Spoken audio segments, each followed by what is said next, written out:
Let's get some analysis now from Farid Kahhat. He is a senior lecturer in the Department of Social Sciences at Pontifical Catholic University of Peru and joins me live now from Lima. Thank you so much for being with us on the program.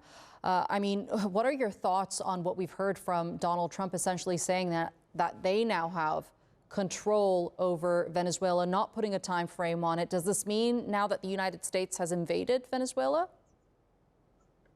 It hasn't, as a matter of fact. There are no American troops in Venezuela, and the Chavista regime is still in charge.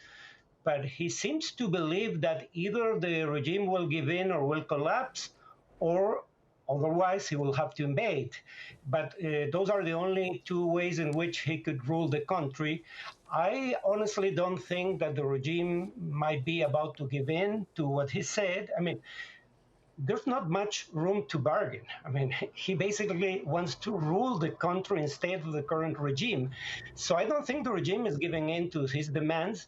If he wants to make good on that promise, he will have to invade. But I would also remind your viewers that he also claimed that he was going to run Gaza as a Riviera of the Middle East after expelling its civilian population and then backtracked. So I wouldn't be sure whether he's going to fulfill that pledge. Right. He did also say that Marco Rubio was in talks with the vice president of Venezuela, who, from my understanding, has now been sworn in as the president of the country. How closely do you think that they would be able to work together, given the influence that Maduro has over that cabinet? I would say that the regime, it's true that it's a dictatorship, but it's an institutionalized one. You have the army as an institution being part of the regime and the ruling party as well. It's not a personalized dictatorship like the one of Noriega in Panama, so it's not that easy to put an end to it. And the thing is, if Rubio wants to bargain with the Cuban regime, it has to be on terms other than the ones pronounced by Trump.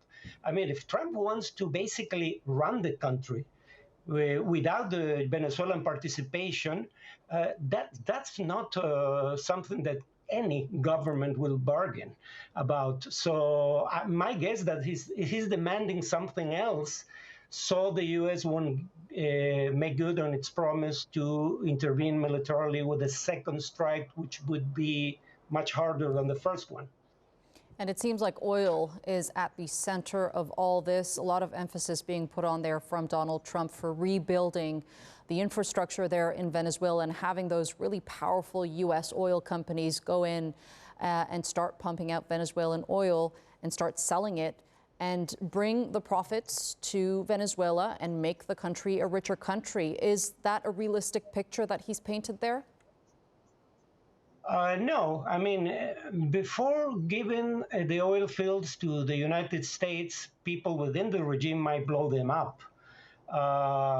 So I'm not sure that it's feasible in the terms he talked about it.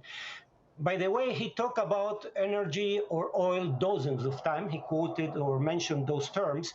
He didn't mention once democracy. For those who think that democratizing Venezuela is his motivation. But he not only said that he wanted the oil for the good of the people of Venezuela, and if he was interested in the good of Venezuelans, he might not be expelling Venezuelans who are legal in the U.S. to prisons in El Salvador, for instance.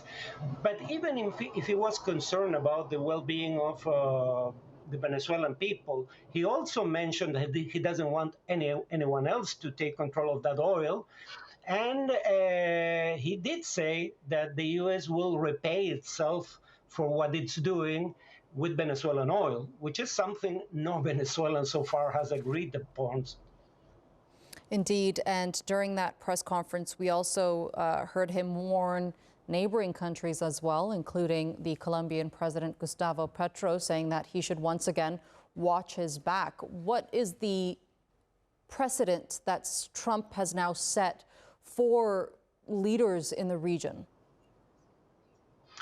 Well, Trump intervention in internal affairs of countries has different consequences depending on the circumstances.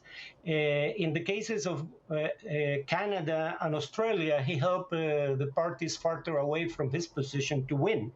And in the case of Honduras and Argentina, he did manage to make his allies the winners in local or national elections.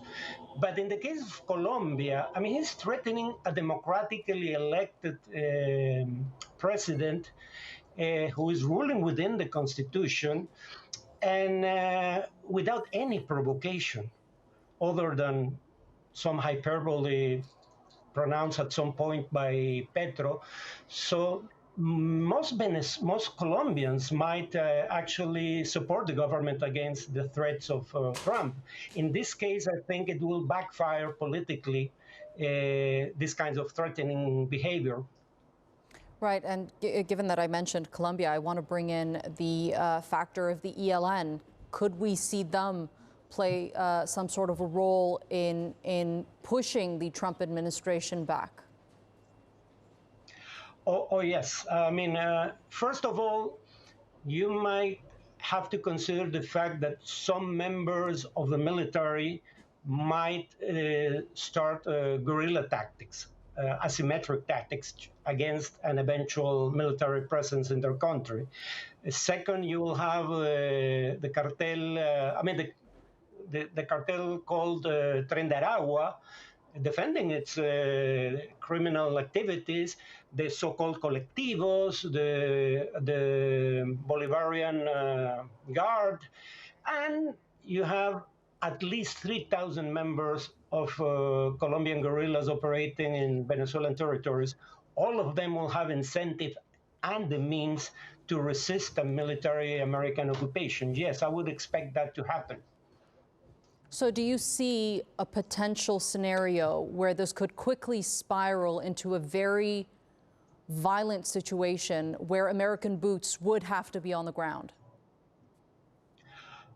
If Trump actually wants to run Venezuela, yes.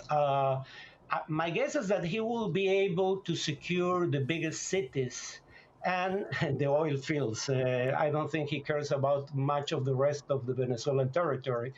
But at least in the countryside and in the mountain ranges of the Andes, there will be resistance. How important, it's something we're still about to find out if things unfold the way Trump claimed they will. Okay, Farid, Kahhat, thank you so much for being with us here on TRT World and sharing that analysis with us. You're welcome.